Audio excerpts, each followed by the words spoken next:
Hi everybody, welcome to the new platform and distribution roadmap update for November 2022. A quick reminder of something I mentioned at the end of the last roadmap. So we're going to be increasing the topics of conversation each month to include some things from our platform teams. So 3 separate areas. We have our DevOps, release and cloud teams, and there we cover things like our release packaging. We also cover upgrades and in future pattern integrations, of which one today is our GitLab Omnibus contribution. Also talking about work from the server and platform team. So this is scale performance, clustering, database, the command line tools. And we're also going to cover enterprise features and support.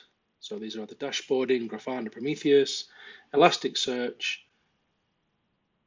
and of course the white papers and guides that come as a result of the work around our enterprise features. Let's look at the highlights of the last month. So we shipped Mattermost 7.3 in the GitLab 15.5 release, and 7.4 comes out on November 22nd in GitLab 15.6. Now, due to these cadences, we can't get any closer than that, so we will always be just that one release behind for our 4,500 GitLab customers. We've released the server-side packages for Debian-based distributions, and at the same time, we updated Omnibus to support Ubuntu 22.04. I had a big push for our Playbooks GitLab integration for 7.6. The next feature item was completed, and there's only one item remaining for our 7.6 release. More about that shortly.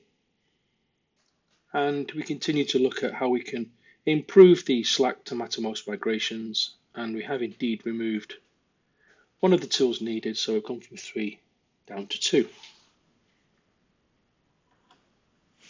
So looking at our DevOps release in cloud, so as I mentioned, we've completed the PPA deliverables for Ubuntu, and what we have outstanding now is the same for Red Hat, Alma Linux, and Rocky-based distributions. This is an RPM sign package. When we have this in the coming month or so, this will cover the majority of needs for our customers and community users, and it will also unlock certain things that some of our deployment partners might want to see, because it's a lot easier to consume than the tarball. So documentation will follow on this. 7.5 kept us quite busy, and there'll be some short videos coming along with that. And what's going to come as a result of all these changes is a new reimagined download page on mattermost.com. A reminder of why we've done this. So it's one command to install. As I mentioned, it's technically 3, but that's just to add the repo. It's something that any Linux administrator knows exactly how to do, so it becomes a one-line install. We do all the work on the setup, and it also means upgrades are a single-line command. I've mentioned before, this is only the start of a simplification. There's lots we can do around this space, around merging config.jsons, giving customers what we would call the best-in-class configuration for an install. So when we drop new features, we can do the configurations automatically. So this will follow next year. To our GitLab integration. So remember, this is all about enhancing our already strong message around release management. We have completed the release variables, and there is a video out for this. If you haven't seen it, please DM me. We've also completed the relevant details in the playbook itself. So this is actually the subscriptions used for the particular run for this release. And the final feature item is the auto task management, and this is coming soon. So we have a demo lab available now. We have a video. A second video will come in the next week or so. And please remember, this is a feature, a big ticket item in our 7.6 release at the back end of this year. So I'll talk about our server and platform work. So we are in Q4 working on scale and performance. So this is actually initially to review our current position on large-scale deployments and run retests. But the reason we're doing this is because we want to then follow this on with new tests and documentation, all designed to simplify what it looks like for very large-scale deployments. This is now really demystifying exactly what it looks like for a 35,000, 40,000, 50,000 daily active user setup. Whilst we've been working on MMCTL and migrations, we've actually taken on a task to look deeply at the three server tools we have, the server CLI, MMCTL, and also we have ETL. So what we're doing here is rationalizing the use cases with CLI versus MMCTL. We have a lot of documentation. You can do a lot of the tasks in both tools, and we're going to rationalize that down to make it simple and easy to document and easy to train. Around the migration, so there's validation and management of the data coming for MMCTL. An example of this is a very large export. If you would like to slice that up into give me the last year, then give me the 2 years previous, and so on, this will really reduce the amount of time it requires to move from Mattermost server A to B, that could be into our cloud, or from Mattermost cloud into a self-hosted. That means the user can be productive and history can follow later. And the last one is a really cool one. So this is actually the concept of moving MMETL to be a function of CTL, or rather an option. Because I don't know that when you're providing a Slack to Mattermost migration, you need to use ETL as a transform tool to take the Slack data to a Mattermost native data.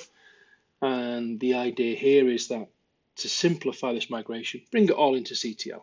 So one command, one tool, and move straight from Slack data to Mattermost.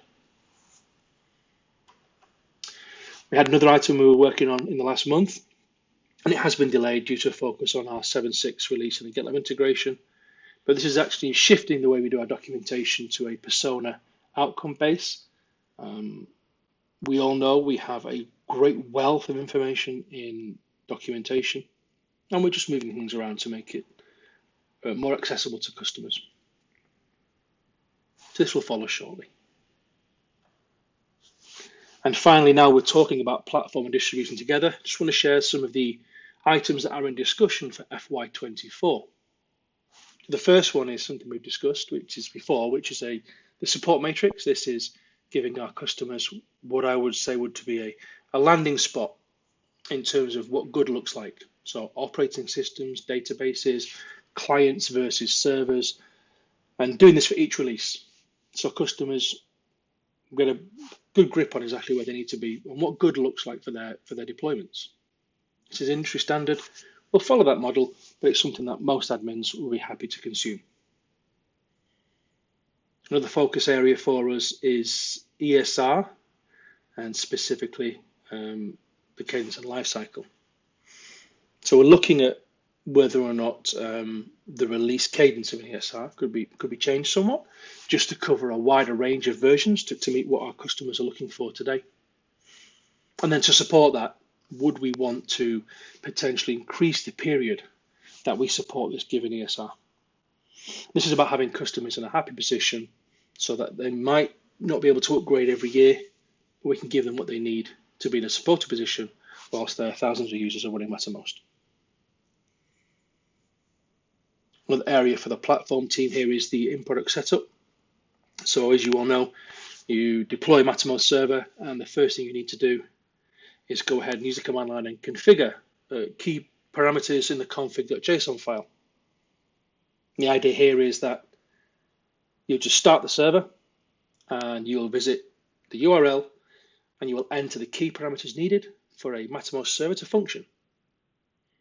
We can extend this further to ensure admins configure their server for optimum use.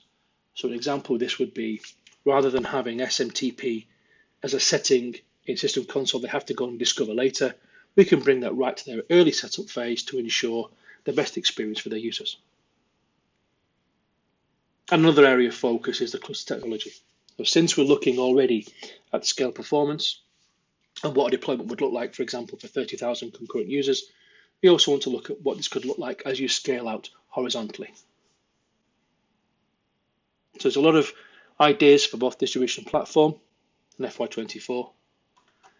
So if you have any questions, any thoughts or feedback, please reach out to me. It's Neil Barnett, and I thank you for your time.